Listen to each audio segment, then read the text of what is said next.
निश्चल प्रेम आत्म तत्व की रचना है जिसे मीरा जी ने अनुभव किया। कलिकाल में प्रेम भक्ति को चरमोत्कर्ष प्रदान करने वाली दिव्य ऊर्जा माता मीरा के निश्चल प्रेम को शब्दों में व्यक्त करते हुए शब्द भी निःशब्द हो जाते हैं। ऐतिहासिक तथ्यों के अनुसार सन 1498 ईस्वी के करीब जोधपुर के चौकड़ी नामक ग्राम में मेड़ता राजस्थान के राठौर श्री रतन सिंह के घर संत आत्मा श्री मीरा देवी का जन्म हुआ था। इनकी माता जी योगेश्वर भगवान श्री कृष्ण की उपासक थी। माता के संग बचपन से ही श्री कृष्ण का गुणगान श्रवण करते करते इन्हें श्री कृष्ण चरणों से अनुराग बाल्यकाल से ही हो गया था। पर भगवान कृष्ण संग आत्मिक संबंध का बीज बाल्य हृदय पर उस समय अंकुरित हुआ जब वह अपनी माता के संग पड़ोस की एक कन्या के विवाह में गई। वहां वर वधू को सजा सवरा देखकर मीरा जी ने अपनी माँ से पूछा, मेरा पति कौन है? माँ ने मुस्कुराते हुए भगवान कृष्ण की मूर्ति उठाकर हंसते हुए मीरा के हाथों में थमाकर कहा, यह तेरा पति है। माँ के वचन मीरा के हृदय में अंकित हो गए। अब भोर काल से ही भगवान कृष्ण की सेवा उपासना करना मानो मीरा जी का नित्य नियम और धर्म बन गया। सांस सांस में कृष्ण का सिमरन करने वाली मीरा ज्यों ज्यों बड़ी हुई उनके अंतकरण में श्री कृष्ण के प्रति भाव भक्ति में बढ़ती ही चली गई। मीरा जी के पिता ने इनका विवाह संस्कार 13 वर्ष की आयु में उदयपुर के राणा सांगा के ज्येष्ठ पुत्र महाराज कुमार भोजराज के साथ किया। एक नियम के अनुसार जब मीरा जी का विवाह हुआ तो फेरों के समय मीरा जी ने भगवान श्री कृष्ण की वही मूर्ति अपने वक्ष स्थल से लगाए रखी। विवाह संस्कार संपन्न हुआ। मीरा जी ससुराल आई तो पति महाराज भोजराज से भेंट हुई। मीराबाई जी ने पति से कहा कि आप मात्र मेरे तन के स्वामी हैं, मेरी आत्मा के स्वामी तो भगवान श्री कृष्ण हैं। जाके सिर मोर मुकुट मेरो पति सोई, वही मेरे आत्मा पति हैं। आरंभ में तो महाराज भोजराज ने मीरा जी के इन भावों को गंभीरता से नहीं लिया, किंतु धीरे धीरे इनकी भक्ति भाव राज घराने के आंखों में खटकने लगे। किंतु मीरा जी की भक्ति में जरा भी अंतर नहीं आया। इनके पति कुछ वर्षों बाद ही संसार को छोड़ गए। ऐसे में मात्र भगवान कृष्ण ही उनके एकमात्र सहारा थे। विधवा होने पर भी मीरा जी ने श्रृंगार नहीं त्यागा।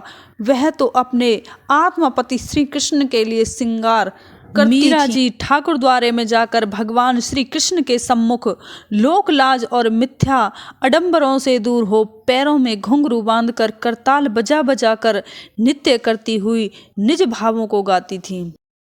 अश्रुधारा से भगवान श्री कृष्ण के चरणों को पखारती थी। यह सब राजघराने की मर्यादा के विपरीत था। परिवार वालों ने इनकी भक्ति भाव को कुल की मर्यादा में न समझकर मीरा को बहुत भला बुरा कहा, उसके साथ दुर्व्यवहार का किया। इन्हें विष का प्याला राणा जी ने भेजा। विष का प्याला पीने के बाद भी मीरा इतनी खुश थी कि मानो अमृत पी लिया हो। तुलसीदास जी का पत्र पढ़कर मीरा जी हाथ में एक तारा लेकर मेरे तो गिरधर गोपाल दूसरों न कोई गाती हुई द्वारिका और वृंदावन गई।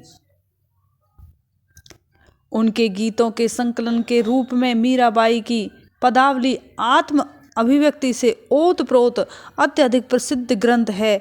इनके गीत आध्यात्मिक कविताएं और ग्रंथ रचनाएं उनके श्रेष्ठ सरल व्यक्तित्व, त्याग, करुण स्वभाव तथा संपूर्ण सौंदर्य और निश्चल दृढ़ प्रेम भक्ति भाव को स्पष्ट दर्शाते हैं।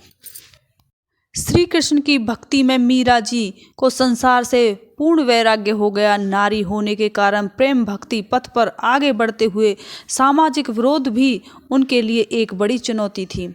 परंतु मीरा जी के उच्च चरित्र, संयम, धैर्य और ज्ञान भक्ति प्रकाश से समाज की जटिल आधारहीन भक्ति बाधित कुटित मानसिक अज्ञान रूपी बादलों को छटना पड़ा, विवश होना पड़ा।